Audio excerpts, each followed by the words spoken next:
Welcome to another episode of the Boring AppSec podcast. Today, we're chatting with Varun Badhwar, the founder and CEO of Endor Labs. Endor isn't Varun's first startup. He co-founded two other companies, one of which, Redlock, was acquired by Palo Alto Networks. In this conversation, we talk about building companies, going through acquisitions, why he chose AppSec for his latest venture, and much more. Varun is articulate and great fun to chat with. We had a great time recording this, and I'm sure you'll like it. Listen in. Varun, it's great to have you on the show. Great to be here. Thanks for having me, Anshuman and Sandesh. I'm looking forward to the discussion. Yeah, no, same here. Can you tell us a little bit about what Endor Labs does before we kind of dive into the questions? Yeah, speaking of the boring AppSec program, Endor Labs wants to bring fun and excitement into AppSec again. We specifically operate in the code security realm, and the biggest takeaway for me in the last 3.5 years of building this company has been that you go survey 9 out of 10 people do not like the existing tooling they use for code scanning. Their tools are noisy, they distract developers from the real problems. They're all great at telling you about problems, not finding you actual answers and help you remediating the risk. And most importantly, most AppSec programs are struggling from friction, tension, and distrust between development teams and AppSec teams because both teams feel like they're speaking past each other. So, we are trying to build a code security platform that lets AppSec practitioners go home at 5 o'clock and have great relationships with their development teams by taking out the noise, focusing on really the things that matter through automation and not through having 7 engineers dedicated to triaging issues that many of our customers do. And ultimately, helping customers and development teams fix all of these problems. And a lot of this is oriented towards the new world of software development, which is more software assembly, where your developers write less code of their own, but they rely mostly on code that was open source so far. But looking forward and around the corner, most of the code will be produced by AI that is trained on open source models. So fundamentally, that problem doesn't go away. But the orientation of the code and how it will look and feel may not be libraries. It might be 17 lines of code that seem to be copied off of Log4j library, but you just don't know that. So, we're really kind of building this for an AI-generated code era that we're about to step into. No, that's great to hear. Before we'll get into code security a lot more, but before we do that, I find it kind of your background very interesting. I think this is your third company that you started, right? And the first two companies were kind of in the infrastructure and the kind of the cloud space. And the current one focuses, obviously, like you mentioned, a lot more on AppSec, right? This is kind of interesting to me because I feel like, 10 years ago, maybe 12 years ago, there were a lot more people focusing on AppSec, and a lot of the focus has moved away from AppSec into CloudSec. But you seem to be kind of coming back in the reverse direction, right? So what do you think about that? I mean, when the cloud first came into the scene, the hypothesis of a lot of folks, including me, was that, hey, all of CloudSec is also going to become AppSec because all of infrastructure is now, orchestrated through code. But that hasn't really happened, right? If you see the rise of Wiz or Palo Alto or a bunch of other cloud security platforms, a lot of the movement is in that direction, right? What are your thoughts on that, and kind of why you chose the AppSec space after kind of working so long in cloud infra and those spaces?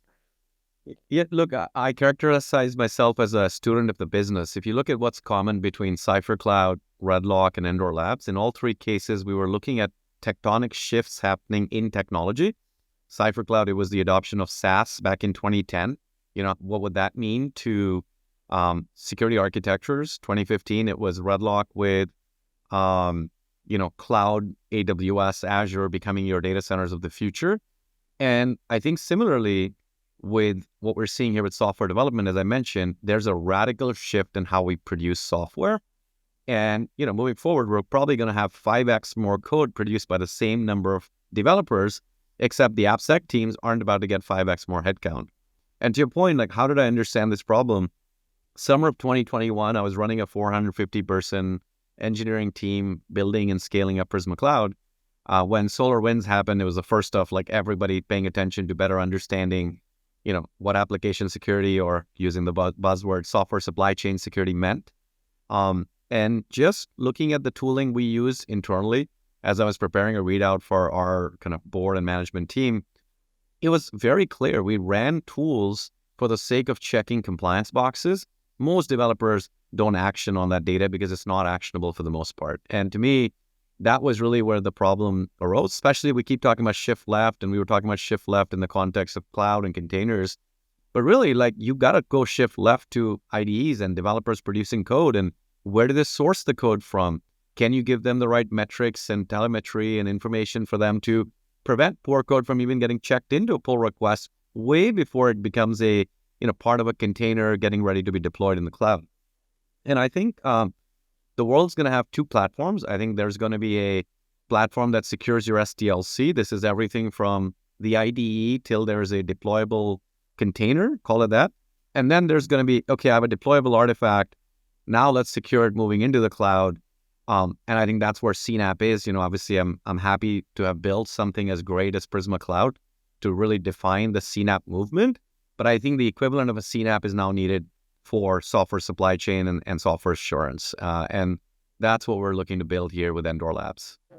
No, that's great. A couple of things come to mind, right? So one, I think, a lot of the thought process starts with the IDE, but sometimes even before the IDE, like even thinking about the design process, etc. So I think I agree with you. That's probably starts with design and then goes all the way to deployment.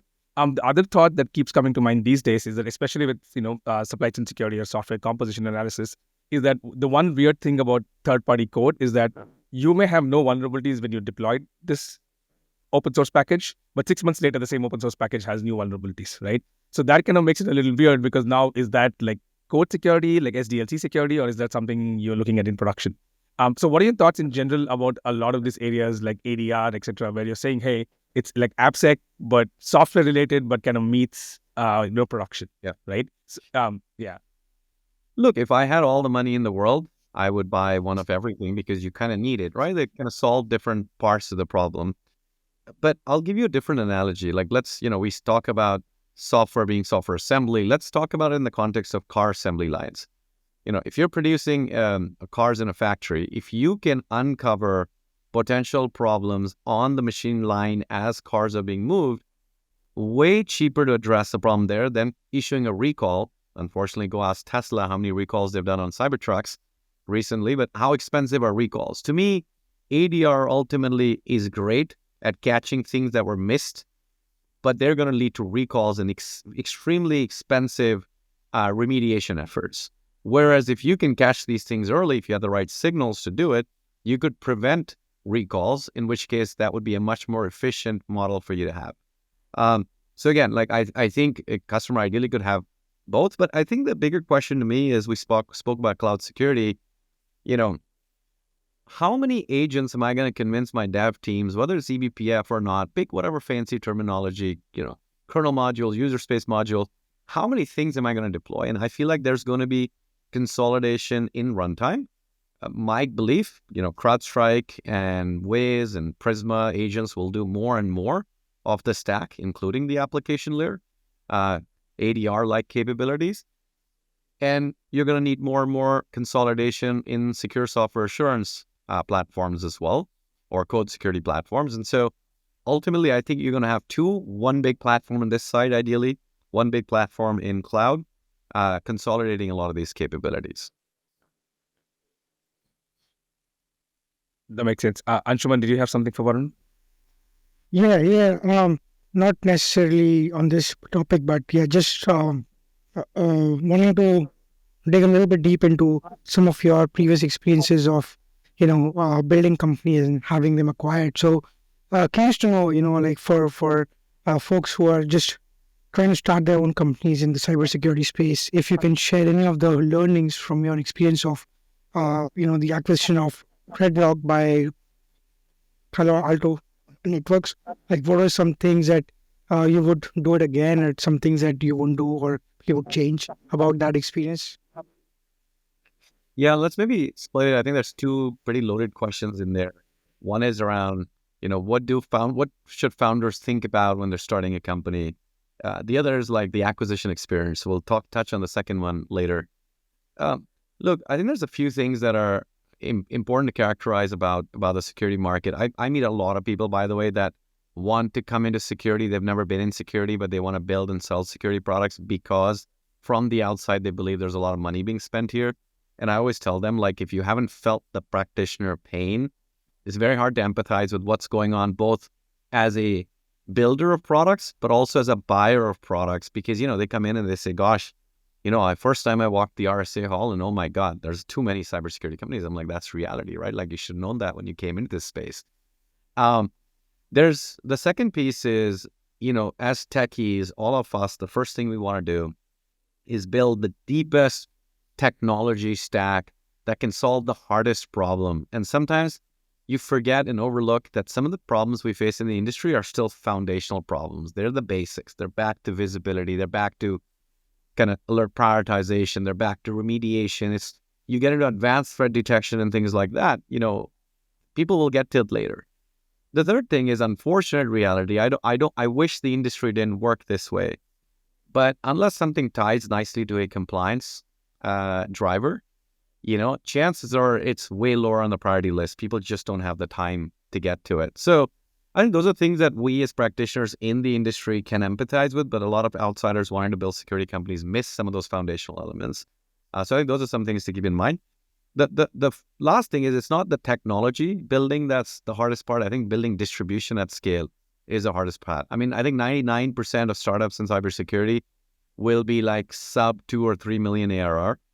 Maybe 1% of the companies will get beyond that to have reasonable product market fit and ability to scale. And I think that's because you're thinking too much as founders early about the product, the tech, and missing the part of the consumability of this tech, the adoption and the deployability of this tech. So those are some things in no particular order. I can have a whole session with you all talking about how to build distribution and go to market, but we'll spare the details for now. As it relates to your second question around acquisitions, another thing, right? 9 out of 10 cybersecurity acquisitions fail. If you look back, right, how many acquisitions has Cisco done, Checkpoint, even Palo Alto Networks pre-Nikesh's time, some successes, some failures, but generally speaking, you'll commonly, like founders will say, oh God, I don't want to get acquired to die, right? Like that's a common thing. And I think what I found with Prisma Cloud and how we oriented this and credit to, Nikesh and his way of thinking, but also collectively what the organization was able to do is we recognized that in order to sell cloud security, which was a different technology, different sales motion, different buyer, you really had to kind of keep the spirit of Redlock alive collectively, because the first thing that most acquirers do is, let's say you acquired a company with 100 people. There's 30 of them in engineering. Okay, 30 people in engineering move into a 3,000 person engineering org, get lost. 10 people in sales go into a 2,000 person sales organization, get lost. And so you kind of break the entire spirit of a working cohesive group and leads to kind of 90% failures. You just get lost in a large org, right? How am I going to go get 1,000, 2,000 sellers who make tons of money selling firewalls to pay attention to this new thing that they have to learn how to sell again that they don't pay attention to? So I think what, Prisma Cloud did right, what Palo Alto did right was allow us the ability to run this essentially as a separate business unit, which is why we were able to take it from 0 to 300 million ARR in 3 years and really set it up for the success it has. And I would challenge and say, like, that success led to the kind of fundraising Wiz and others could do. Great product, like kudos to Wiz for what they built. But, it was on the tailwinds of what Prisma Cloud was showing was the market opportunity. So the way we did it is scaling fairly independently. The second thing was we had a thesis, which proved right, is you cannot have a platform story with mediocre products under the hood, right? So like take, for example, like let's draw two comparisons, right? Sneak bought a company called Fugue for cloud security. They believed they had distribution in the world and they believed they could tuck in something. How many people use Fugue or Sneak for cloud security today, right? That answers the question. Versus Palo Alto Networks bought Redlock. They then bought Twistlock for container security. These were not cheap acquisitions, but they were best in their categories for what they were doing. And if you take best of breed products and can then add the value of a platform, integrated purchase, integrated technology, now you've actually solved a real problem for customers, because as practitioners, I mean, come on, will you trade a really good technology for somebody checking some boxes? Likely not, right? And I think that's the mistake a lot of companies have made as they've tried to define a platform is they make one or two of these trade-offs. They don't get both right, best of breed and integrated. So my experience was great. Long story short, it is very rare that happens. And I wish more and more larger companies understand the power of keeping the entities that you acquire together, letting those acquired founders run those businesses until you hit critical mass and scale. Of course, at some point you want to bring it together, but a 5 million ARR company broken up and brought together versus 100, 200, 500 million ARR business coming together, way, way, way different. And so I think those are things to pay attention to. Yeah. No, that's a great point. So I kind of was at Digital for a long time, which then got acquired by Synopsys. And then Synopsys, as you know, kind of acquired like a company every year for a few years, right, to build a application security portfolio. And what you were saying was bang on, right? So every year the sales folks had a new thing to sell. And then the old sales team gets merged with the new sales team, and that cohesive unit kind of goes away. Having said that, the Digital team, the original Digital team which got acquired, is still like a very close-knit bunch, right? So even though it's been like 8 years since we got acquired. So I'm with you that, like keeping that unit cohesive would have been the best thing to do to kind of let us run and then find a way to platformize it, right?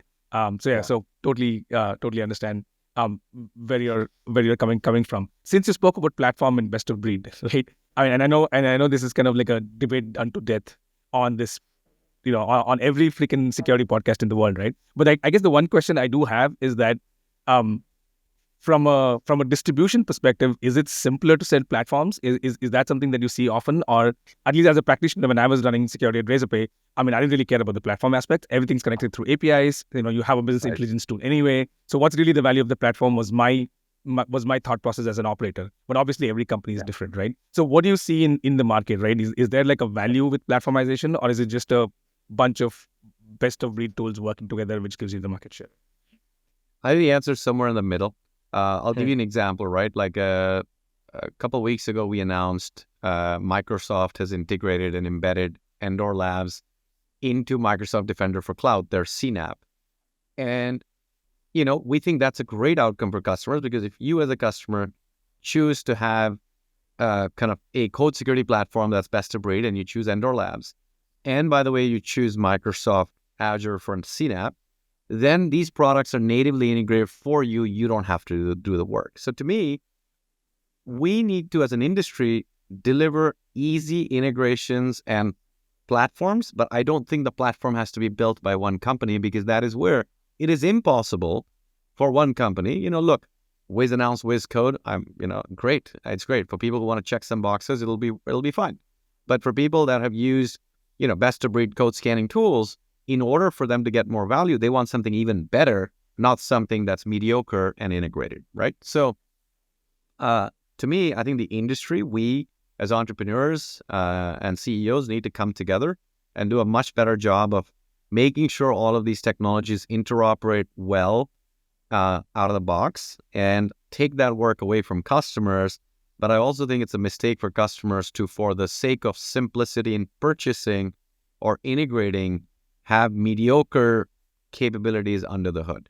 And I think the it's a bit art and a bit scientific, but you got to get both, right? In an ideal world, as a buyer, I want a self-driving car, and I actually want that car to be fun to drive and actually be safe.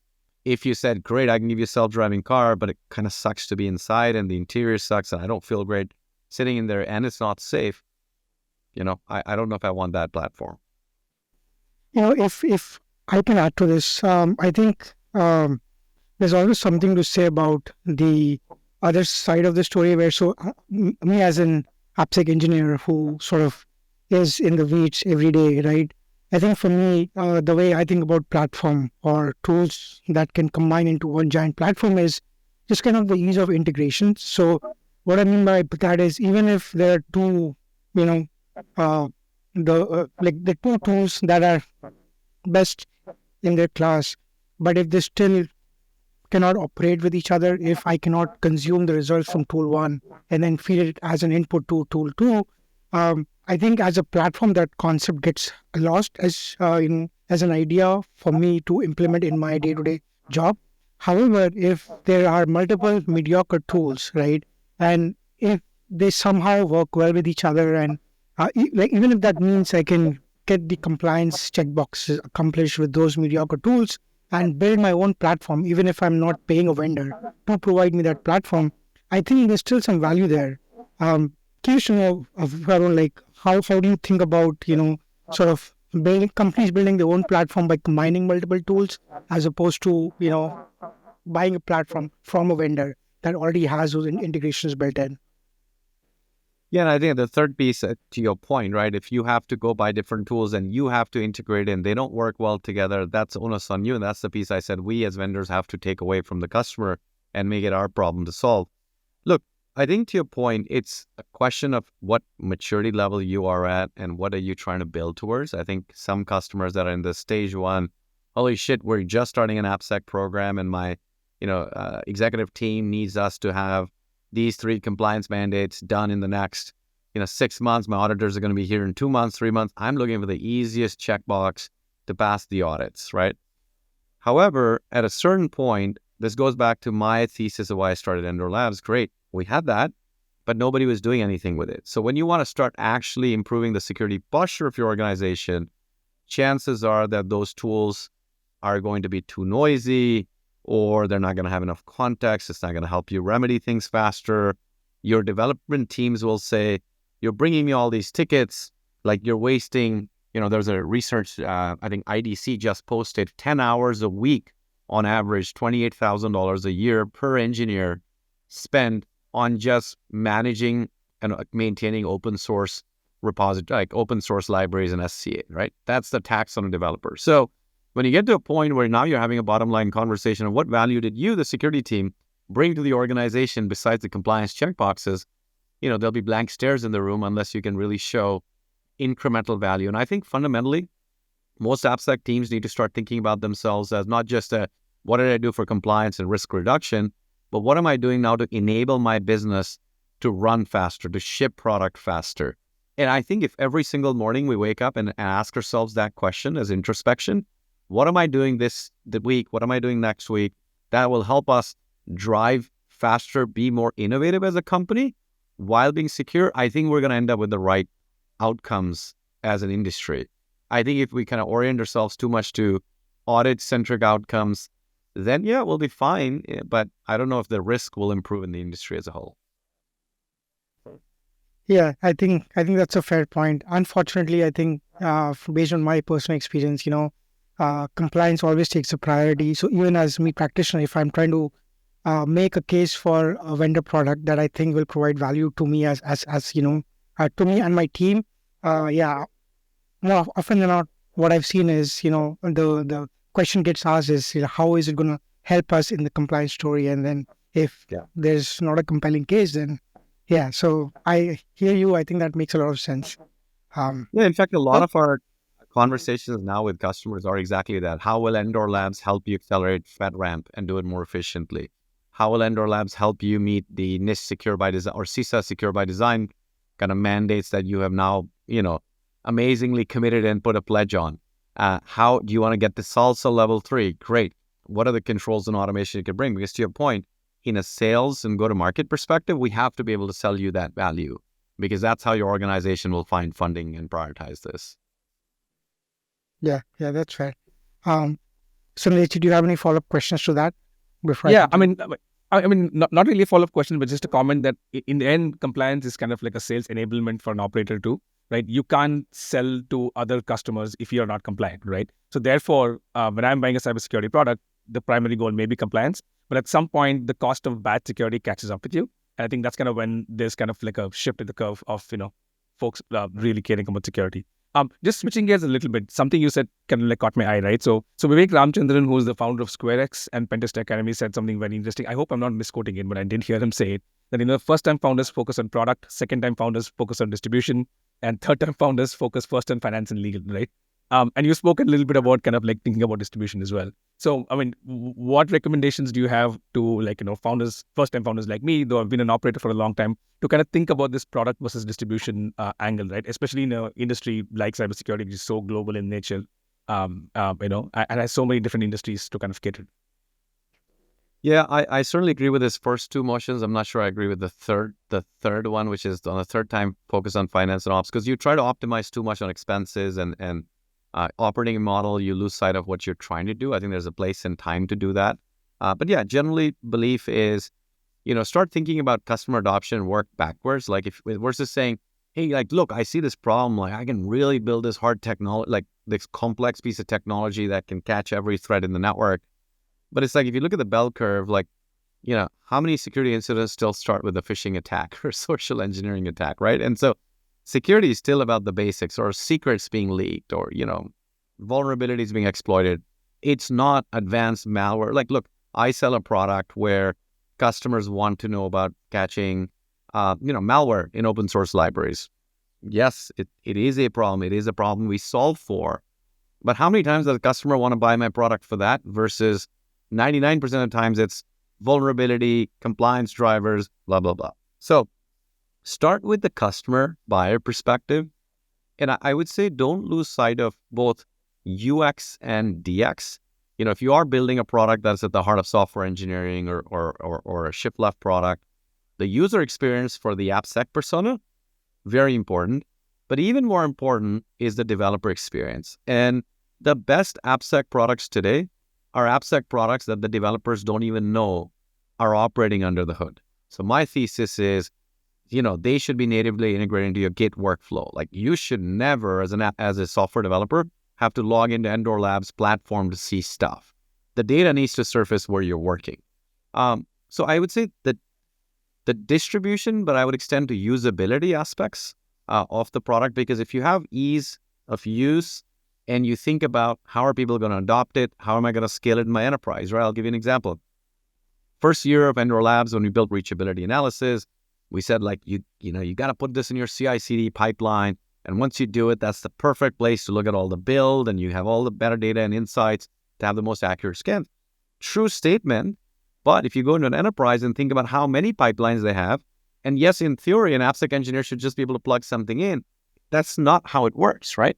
And so, the second year of our company, we spent all the time in the world about how to make the apps, the agentless scans, whether it's a GitHub app, GitLab app, Bitbucket app, work without knowing the exact build environment, right? Like, now we're trying to simulate without knowing what the build environment is, but we still want to be accurate. So we press really hard and push boundaries on innovation to solve the usability aspect. So to me, start with a usable product versus a more accurate product generally wins. So that's one thing.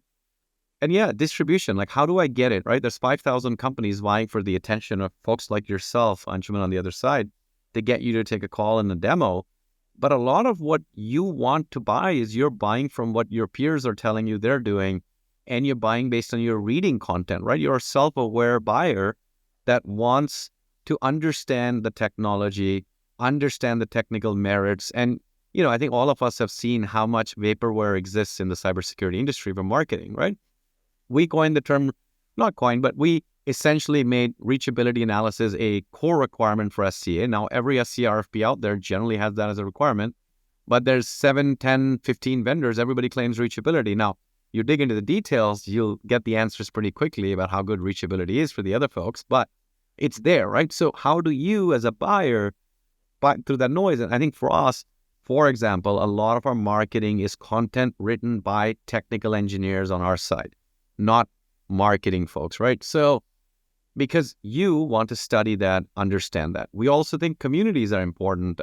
For those of you that are not familiar, we have a community called Lean AppSec, where the idea is, as the name suggests, like, AppSec's a lonely job. You're typically very few people in a very large enterprise. How do you kind of, punch above your weight class? We think there's a lot of CISO communities out there, but we want AppSec practitioners to have a community where they can share best practices, understanding. We kind of, moderate a Slack forum as part of Lean AppSec, but we also hold Lean AppSec quarterly events, virtual, that people can sign up for. You all can come speak, other folks come speak. It's an education platform. So my point is, distribution is not hard-fought selling and cold calling your cell phone. It's you wanting to speak to us because you have, for the last several months, been reading our content. You have a problem. It's resonating. You believe the technical merits of our approach. And that's how you're going to go build trust with a vendor and acquire technology. Cool. So we think AppSec is boring and you think AppSec is lonely. That's interesting. Anyway. A bit of both. Sorry, Anshuman, did you? They're both okay. Do you have a question? Yeah. No. So, so we see that Endor Labs is creating waves in the security industry. You've been a founder and CEO since the past 3 years or so. One particular post that caught my attention was the auto-fixing open source libraries during the build process, right? And there are also a bunch of other features that were pretty interesting as well. In particular, the secrets being valid or not. I think uh, saying with confidence whether a secret found by a code security tool, goes a long way, because I've tried to build a secret finding tool myself. I know how difficult it is to first be able to figure out what is a secret versus what is not a secret, and then being able to figure out if it is actually worth fixing or not. So you go and try to prove its validity and all that stuff. um I feel like these problems are pretty complex, right, in terms of how they surface in big enterprises and organizations. And I think having the right context, be made available to any AppSec practitioner and engineer to be able to make a decision of how to triage whether something is worth fixing or not is very important. And from my personal experience, I feel like this context is missing from most of the big scale vendor tools, right?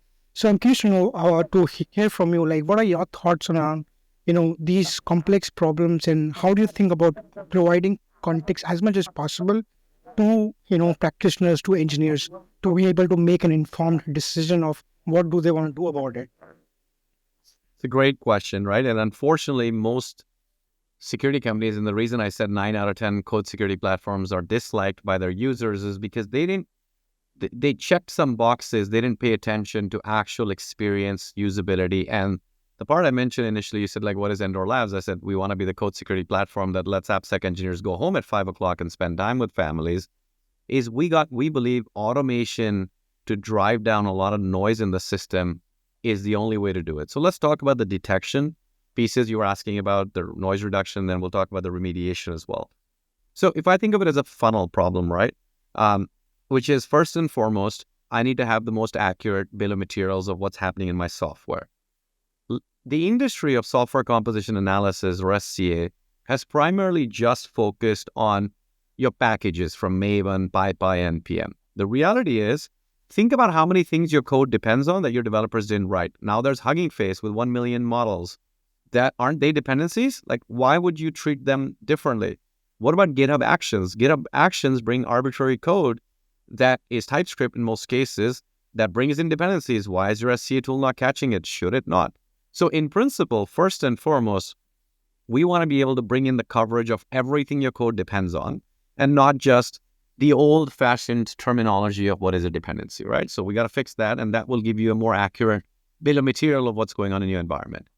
Great. So you solve that funnel, which is, oh my God, now I have a lot of visibility. The next piece happens is, if I keep scanning the old-fashioned way, now I'm going to have a shit ton of alerts, pardon the French. But, if I just hold you guilty by association to any package, any library in your code base without understanding how you use it, I have too much. So we built reachability analysis. We understand the entire call graph of your code, where we know every line of code and how it's accessible from your first-party code to your third-party code. And yes, it's a hard problem. But, we didn't shy away from hiring the best people in the business, whether they're people that build these tools internally at Meta, GitHub, Microsoft. Almost 25% of our engineers are PhDs and world-renowned experts. If you look at like Google Scholar with their names, they're the people that have worked for decades in the space in various forms and fashion. We've brought them together and we've given them a platform to solve these hard problems at scale. So we did not take shortcuts. And I would say generally the trade-off has been, oh my God, if I get this level of accuracy and fidelity of information, it'll be too slow or too hard to deploy. We've tried to bring all three things together in one where you don't make those compromises. So great, we solved that problem. Then we gave you, on average, our customers get 92% less alerts compared to incumbent tools that they replace with Endor Labs.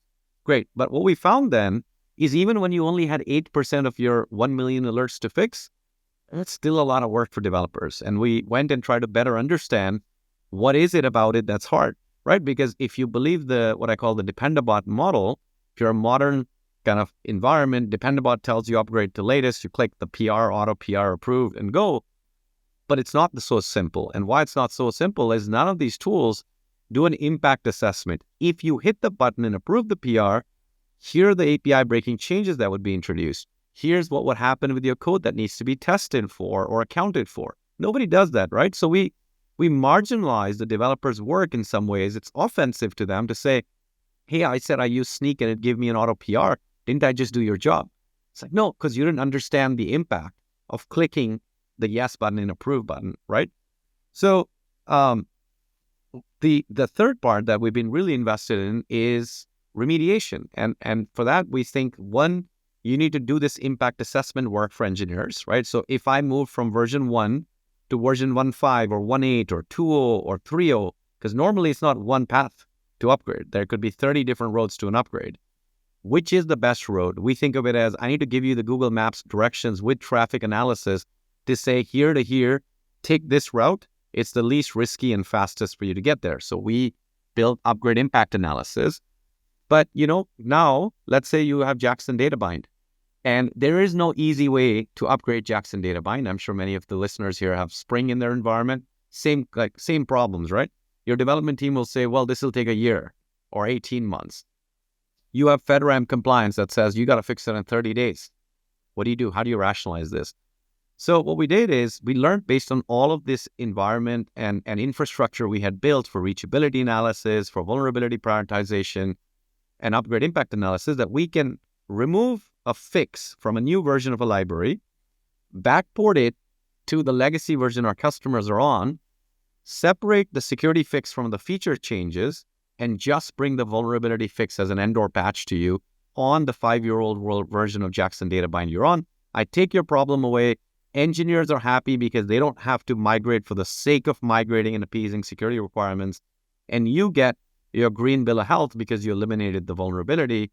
And you did this with as simple as developers pointing to the Endor artifactory and basically picking up patches and versions from there, which are guaranteed to be non-breaking. So that's how we think about how to simplify the world of AppSec and make it fun again. Yeah, no, I think this idea of impact assessment on behalf of engineers is super powerful in the sense that if as security team, if we want engineers to upgrade to a certain version, whatnot, yeah, I think holding the engineers accountable for that upgrade is obviously leads to a lot of friction where the culture sort of tends to suffer, as compared to if we provide the assessment to the engineer showing that, look, these are the different options. If you take a route 1, this is what you're going to get. I think I can see some value there, and I'm happy to see the Endor Labs is probably the only vendor, at least from my information, that can provide you that impact assessment. I think that is a feature that I would love to see more vendors have. So yeah, I'm pretty happy with that. So as a follow-up to that question, right, Varun, where do you see LLMs play a part in this entire process of how you are thinking of solving the vulnerability management problem in your experience and experimentation from your team? What are some things that you think are really good use cases for LLMs to be used, and some cases where you feel like we still have quite a ways to mature? Yeah, it's a great question. Before I answer that, I'll say now that you have stated it publicly that this is a great feature. Watch out, in 3 months, every vendor will claim they have upgrade impact analysis. So good luck to everybody in AppSec now. But yes, coming back to LLMs, look, we've done a lot of research. Like I said, we're fortunate to have, dozen plus PhDs in this company, experts in program analysis and AI and stuff like that. And it's a topic that I think about waking up and go to bed about, where can we bring in AI to bring in the AI AppSec engineer, but whatever we call it, an accelerant to help you scale. Look, LLMs are very good at reasoning. They're very poor at finding things. And here's why. You kind of tell them to go find something, even if it doesn't exist, they will find it because they don't know how to say no.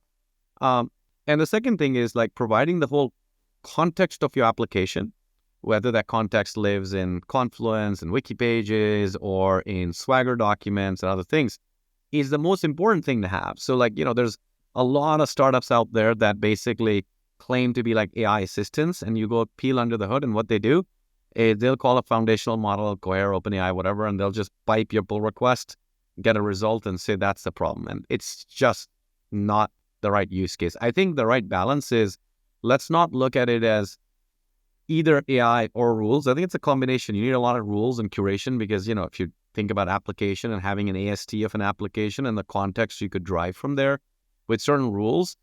So my belief and how we are approaching this problem at Endor Labs is we take a broad spectrum of rules, pipe it, and get what is probably going to be lots of false positives in the data.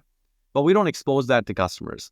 We then take that set information and then we reason with that with LLMs to basically do a lot of triage and false positive reduction process using LLMs, helping them help the explainability of it. And by the way, once we get to a good fidelity of information that we're ready to expose to the customer, also use LLMs to propose the best methodology to fix it, both in simple English, but also code snippets that people wanted. So I think it's a combination. You can't do it one way or the other entirely. I think there's the other bigger question in the industry, which is like dates me back to cloud.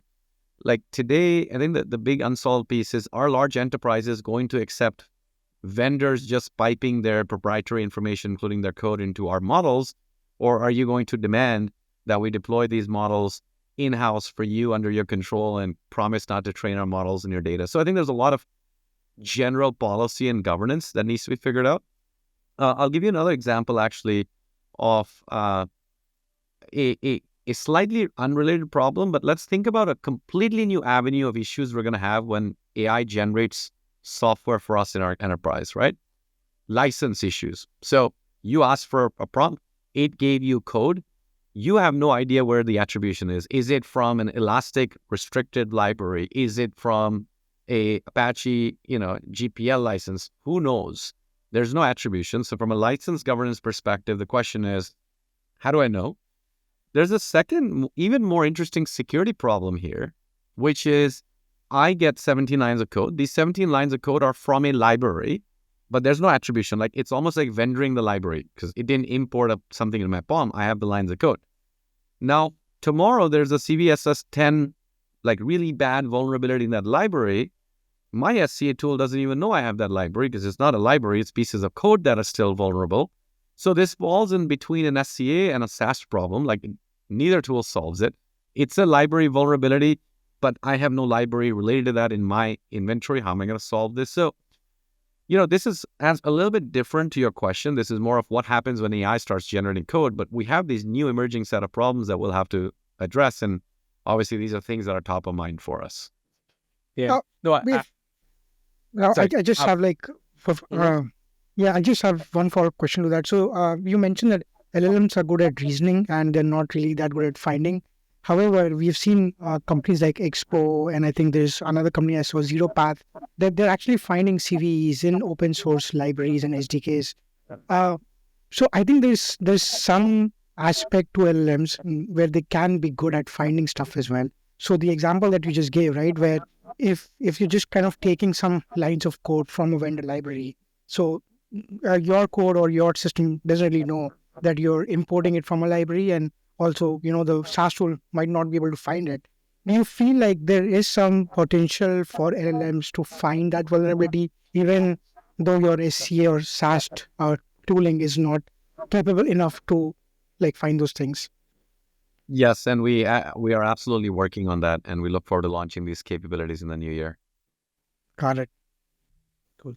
So just one last point. I know we're pretty running a little short on time. So I think as someone who's kind of operating in the space of the AI and security stuff, right? A couple of the points you said made a lot of sense. So one of them on the deployment aspect, I think I kind of feel like for a change, like AWS and Azure and Google Cloud has done a fantastic job at making it simpler to deploy commercial models on enterprise on-prem, right? So I think that has been very exciting because when we started the company like 14 months ago, we had like a really hard time talking to companies about adopting our technology for the simple reason that they don't want to share their design documents and Confluence pages with us. But at the same time, we still have to kind of somehow run assessments on them, right? So I think there's a lot of really good cookie cutter solutions available now, but there's still a lot of work to be done on the education piece because CISOs are still worried about this, right? Though actually the CTOs are not, because they kind of understand kind of how the technology works. But you make a reasonable point that, policy needs to catch up. The other interesting point you made about licensing is really interesting. From what I understand, there are companies like IBM who are kind of betting big on saying, hey, we'll give you smaller models, usually called SLMs, which are purpose-driven for certain use cases, but they guarantee the licensing on everything that's learned from there. So they basically say, hey, everything this model is trained on is essentially going to be something where we can attribute the license to a particular thing, and then there's no licensing issues, right? I haven't seen them in production. I don't know how practical it is to do that, right? But I think you hit the nail on the head, right? So somewhere we've kind of, as an industry, made a trade-off saying, hey, we'll just ignore the whole licenses and the attribution part and just go with the fastest execution part. And I don't know where it's going to lead us. But I hope there are companies who are thinking on the other way as well, and see if we can find a nice little middle path where attribution also happens, and at the same time we are able to generate top class code. Yeah, I think this is all kind of problems in the space of AI code governance. I think just like any technology transformation that happens, that technology transformation starts ahead, and then security catches up and governance catches up. And So I think we're going to be seeing just that here in this space as well. Yes, a lot of people are using GitHub Copilots and producing a lot of code. Still questionable, is it production ready code or not? But regardless, a lot of code's getting produced. The biggest investment area right now in the last 12 months from VCs have been on AI copilots for software development. So, more and more is going to come, and we just have to kind of catch up and make sure that we undo to your point, like threat model this stuff. What's going to be the set of problems? A couple I gave examples of, and find the best ways to kind of embrace the technology without being a blocker in security. Okay. Well, on that positive note, thank you very much, Varun, for joining us. We had a great conversation, and good luck with everything at Endor. Thank you, Varun. Yeah, I enjoyed the chat. Thanks, guys. Thank you. Thank you for joining us. If you like the show, please share this with your friends and colleagues. If you have any questions or comments, you can reach Anshuman on Twitter at Anshuman_BH. That's ANSHUMAN_BH. And me, Sandesh, at Juba on Jeans. That's JUBBAONJEANS. See you next time.